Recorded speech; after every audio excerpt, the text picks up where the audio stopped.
days following the initial uprising, the small, insulated town of Wishwell remained untouched by the violence and chaos engulfing nearby cities like Pittsburgh, Johnstown, Erie, and State College. But like every other part of the world, it confronted the reanimation of the dead. Being more self-reliant than most communities, Wishwell mobilized to dig in and defend against outsiders, both alive and dead. And Todd Rage was suddenly an essential voice to unify and mobilize the community.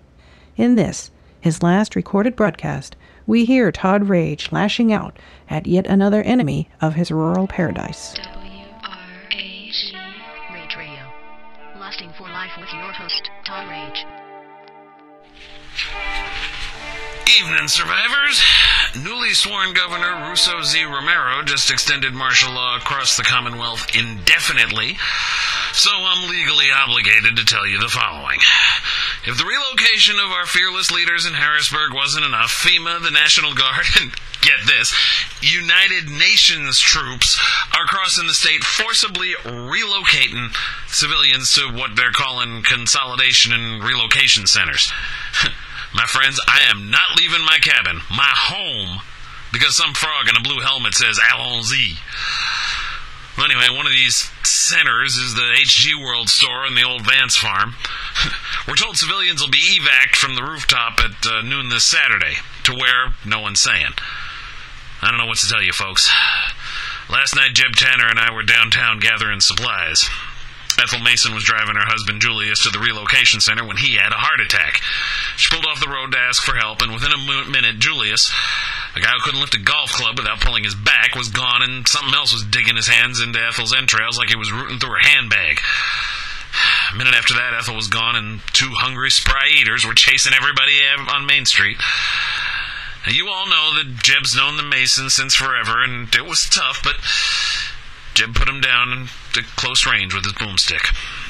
Julius went down without the top of his head, but Jeb had to shoot Ethel twice because his first shot only removed her face.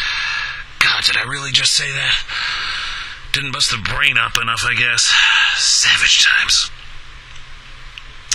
To the point where I'm now broadcasting from Dick Cheney's former private undisclosed location. I'm not coming out until the eaters are gone and the French take their rifles back to the cheese-eating surrender monkey land they came from. But I will remain on the air as long as I can to bring you updates from my sources. We all know this, but it's worth repeating.